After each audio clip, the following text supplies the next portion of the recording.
Hello, and thank you for watching our video. My name is Dave. I am your champion of culture. My website is LoSavio.com. Finally launching March 5th. Yes! And together we are making 2018 our best year yet. My name is Alyssa. I am Master of Mindfulness, Holistic Transformation Coach, and my website is ampjourney.com. And, it's just exciting to be here with you, Dave. It's been a while. We've been getting some comments and some feedback of, make a video. So here we are. Yeah, it's awesome. And thank you for sharing the space with us. Today we are going to discuss anticipation versus expectation. So first we'll go over a little definition according to what it means to us, Alyssa and Dave. And next we will provide some examples that we're going through in our lives on a daily basis. And then of course how we can all apply this to create a better space and a more mindful and happy life for us all. Cool? Yeah.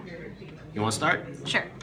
So when we first originally started, Dave asked me, what is the difference for me? And when I think of anticipation versus expectation, I just did a little cross-comparison list. So anticipation is create, allow, trust, be, and it comes from your feels, your heart. And when we are living from expectations, I interpret that as control, depend on, you're ego-based, it's doing versus being, and it's more of a subconscious way of living and superficial brain. A lot of disappointment comes from there. And I love how you talked about the ego coming in regards to expectations, because when we have expectations, we're really outcome dependent. And being outcome dependent and having expectations, it only sets us up to be unhappy. So if we're expecting something to happen and it doesn't happen, we're disappointed. And if we're expecting an outcome to happen and it does happen, the problem with that is we lose the key to happiness, which is gratitude. So either way, if we have an expectation of an outcome, we really just lose out. So we like to shift it along to anticipation. And what do we anticipate to come in our lives on a daily basis? I got something I'd like to share. Well, and me as well. And how do we practice it? So why don't you go ahead and give them an example of your life? So I anticipate my ego to pop in on a daily basis. And how it did this morning was, believe it or not, when I was getting ready and what I was going to wear. So I knew the jeans I was going to wear. They were green. And then I was looking at, I wanted to wear this jacket, and that was green. And it popped in my head I'm wearing green on green. And I started to kind of fall into that spiral. And then I opened up my drawer, and the next pair of underwear happened to be green. So I got really excited by it.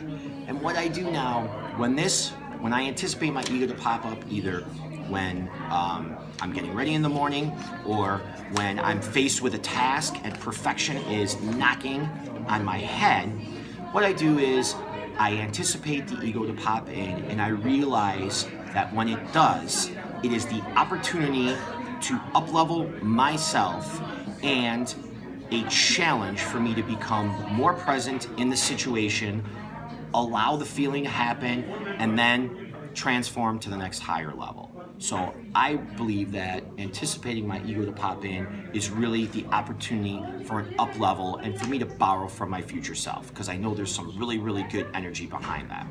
How about you? Oh, I love that. That's powerful. So for me, with anticipation and expectation, I have a recovering perfectionist syndrome as well as judgment. So for me, when I'm kind of feeling and sensing expectation to come in, I just take a step back and check in with, why am I choosing to not be authentic and vulnerable right now? That's the first question I ask myself. And then I reframe it into an instead question of, how can I be more grateful and allow right now? So I'm always asking questions, and those are the two questions I take a step back to and ask myself. Now, I'm sure there's ways throughout the day that we can all apply what we're expecting to happen. So it could be in the work situation. You're expecting to get a raise. It could be in a student or a school expectation where you're expecting to get a certain grade. You're expecting to get a date with a man or a woman that you're attracted to. You're expecting to make a certain amount of money this year. If you're on commission or if you're not on commission.